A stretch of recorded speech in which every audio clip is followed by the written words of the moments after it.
Pemirsa, Kongres ketiga Partai Nasdem pada siang ini memasuki hari kedua. Dan apa saja agenda Kongres ketiga Partai Nasdem pada hari ini? Kami langsung menyapa jurnalis Metro TV Andre Septian yang ada di lokasi. Andre, selamat siang.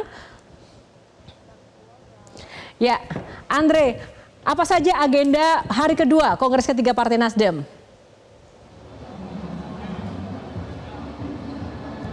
Ya, selamat siang Yohana. Untuk hari kedua Kongres ketiga Partai Nasdem yang diselenggarakan di JCC Senayan, hari ini ada beberapa agenda penting yang dilaksanakan pada Kongres ketiga ini, yaitu beberapa sidang, yakni sidang pleno yang telah dibuka pada pukul 9.30 waktu Indonesia Barat.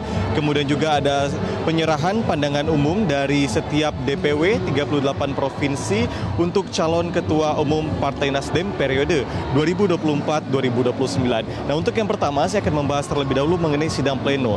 Di sidang pleno ini tadi telah dibuka oleh Ketua Steering Komite Kongres ketiga Partai Nasdem, Willy Aditya, yang berisikan adalah laporan pertanggungjawaban dari Dewan Pimpinan Pusat Partai Nasdem mengenai kinerja secara keseluruhan DPP Partai Nasdem periode 2024-2029. Dan untuk informasi selengkapnya, saya akan mengajak Anda mewawancara langsung Ketua Steering Komite Kongres ketiga Partai Nasdem yang juga anggota DPR RI, Kakak Willy Aditya. Selamat siang, Kakak.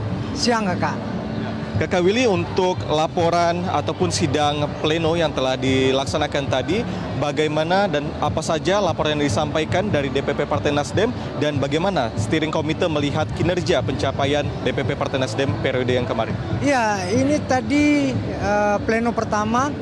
Agenda yang kedua adalah laporan pertanggungjawaban Dewan Pimpinan Pusat yang disampaikan oleh tim kesekjenan. Yang pertama tentang capaian organisasi, sebuah hal yang meningkat, kartu tanda anggota Partai Nasdem mengalami kenaikan signifikan, struktur. Kalau merujuk dari Kongres kedua, Ketua Umum menyampaikan bagaimana membangun basis kepartaian melalui struktur di setiap desa, 10 orang. Ya. Itu kemudian dieksekusi cukup bagus dan kemudian itu menjadi modal untuk pemilu. Kita naik 2 juta suara di pemilu kali ini dan naik 10 kursi secara DPR RI, dan DPRD Kabupaten Kota dan Provinsi naik 400 kursi. Itu yang disampaikan tadi, ada lonjakan yang signifikan karena 5 tahun ada proses konsolidasi dan proses pelembagaan kepartaian. Itu yang kemudian disampaikan dan kemudian bagaimana kemudian meningkatkan ini, dan kemudian tetap ada beberapa program-program strategis yang akan kita bahas di Kongres ini yang akan menjadi tindak lanjut 5 tahun yang akan datang. Yang kedua, laporan pertanggungjawaban ini juga memberikan pertanggungjawaban undang-undang yang diperjuangkan Partai Nasdem di fraksi di DPR. Ada undang-undang tindak pidana kekerasan seksual yang menjadi unggulan, menjadi bukan hanya pilot project ya, tapi menjadi spirit utama. Kongres ini kan membawa sebuah spirit pro perempuan. 30% peserta kongres ini perempuan ya. Dan Nasdem adalah rumah besar kaum perempuan. Jadi spirit itu benar-benar melekat menjadi satu. Ditambah lagi undang-undang yang sekarang masih tetap terus perjuangan, perlindungan pekerja rumah tangga ya. Ini bagaimana keberpihakan kepada perempuan itu benar-benar kita letakkan sebagai sebuah agenda yang utama. Ada undang-undang masyarakat hukum adat, ada undang-undang pendidikan kedokteran, itu yang kita terus perjuangkan. Nah, Nasdem tetap komitmen di dalam kongres ini dengan 3 spirit besar: pro Pancasila, pro perempuan, dan pro lingkungan. Teman-teman bisa lihat tadi ini termasuk saya menampilkan jati diri kita masing-masing, nggak usah malu, justru kita harus bangga. Inilah keberagaman kita dengan sebuah spirit yang harmoni gitu. Dan lingkungan, lihat teman-teman, saya nggak ada botol ya, semua saya bawa tumbler, yang lain-lain bawa tumbler go green ya. Itu spiritnya sudah kita mulai 5 tahun yang lalu. Nah, jadi bagaimana kemudian membangun sanitasi. Jadi Nasdem lebih, Pak Surya meminta benar-benar bersama masyarakat. Ada sebuah gerakan yang sudah kita mulai dari prakongres, yaitu restorasi dari kakus. Kakus apa? Kakus sekolah, kakus rumah ibadah. Itu kami perlombakan dan kami bikin sebuah proyek nasionalnya. Jadi gimana kita mau bicara peradaban yang besar-besar? Kakusnya aja nggak layak, bukan hanya nggak layak, kita masuk aja nggak kuat gitu kan. Jadi itu yang kemudian menjadi spirit kita bersama dan ini kita matangkan di kongres ini. Semoga ini menjadi sebuah gerakan bersama ya, common movement gitu. Menjadi spirit baru, menjadi daya apa ya, gairah gitu ya dari semua partisipasi publiknya terlibat. Oke, Kak, ini juga ada sidang rekomendasi yang berisikan juga draft-draft rekomendasi banyak isu dari ekonomi, kemudian sosial, ada juga politik dan pemerintahan. Ini misalnya untuk ekonomi ada revitalisasi industri, dari sosial adanya angka peningkatan bunuh diri dan juga perceraian, sedangkan dari isu hukum ini juga permasalahan data di Indonesia dan juga pelindungan dan pemenuhan HAM. Bagaimana nantinya rekomendasi ini disampaikan dan untuk dibawa ke dalam kongres ini seperti apa, Kak? Ini rekomendasi partai berkaca dari situasi yang ada. Kami menyusun materi kongres ini bekerja sama dengan beberapa pihak dan kemudian dari serial diskusi, fokus grup dan lain-lain sebagainya, lalu kemudian dibawa ke kongres. Itu lima highlight saja. Tapi poinnya kalau teman-teman lihat banyak sekali. Dokumennya tebal banget.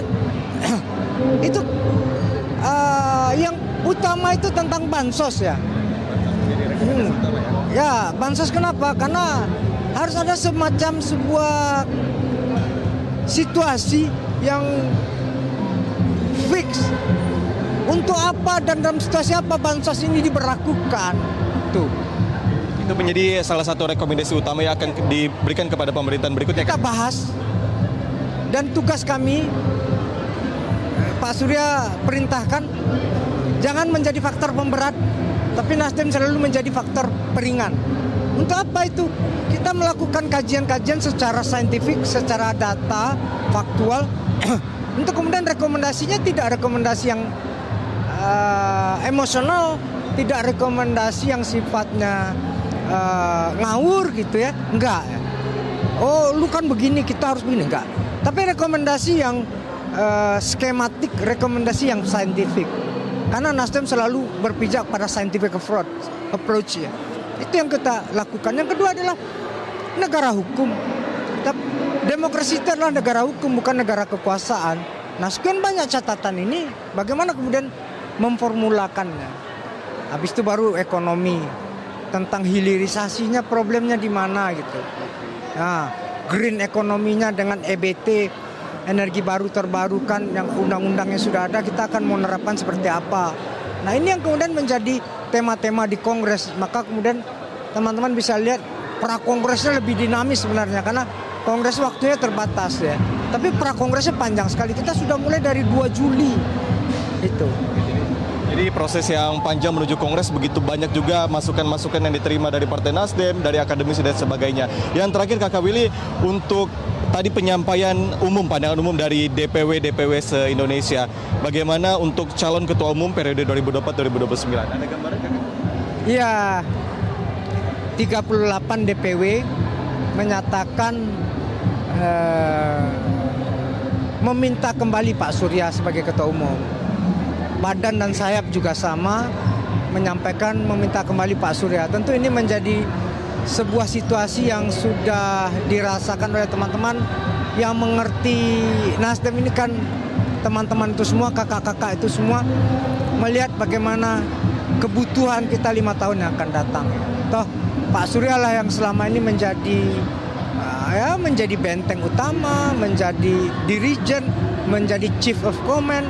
Ya tentu ini teman-teman masih tetap proses ini dilanjutkan oleh Pak Surya. Nah nanti secara formal kita tunggu rapat dari Majelis Tinggi hari ini sampai besok.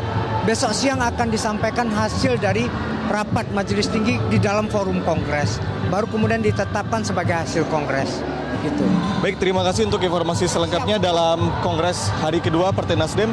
Dan pemirsa, untuk secara rangkuman dari hari kedua ini terdapat beberapa sidang yang dilaksanakan, yakni sidang pleno berisikan laporan pertanggungjawaban dari jajaran DPP Partai Nasdem mengenai keberhasilan tentunya untuk dari periode 2014 hingga 2024 untuk pemilu, kemudian juga pilkada. Selain itu juga ada laporan-laporan pertanggungjawaban dari fraksi di DPR maupun di MPR yang terutamanya Partai Nasdem menjadi inisiator dan juga mengawal paling depan sejumlah rancangan undang-undang maupun undang-undang yang telah disahkan, misalnya undang-undang TPKS, agar lebih berasa manfaatnya bagi masyarakat luas. Kemudian untuk calon ketua umum Partai Nasdem periode berikutnya, hal ini masih akan dibawa ke sidang Majelis Tinggi setelah mendapatkan pandangan umum dari pengurus daerah pimpinan wilayah se-Indonesia mengenai calon ketua umum periode berikutnya. Namun memang yang telah disampaikan adalah 38 provinsi ini mendukung sepenuhnya untuk Ketua Umum Surya Dharma Paloh agar bisa kembali menjadi Ketua Umum periode 2024-2029. Sementara demikian yang informasi dapat saya sampaikan, kembali ke studio. Baik, terima kasih Andre Septian dari JCC Jakarta untuk ulasannya. Jelajahi cara baru mendapatkan informasi. Download Metro TV Extend sekarang.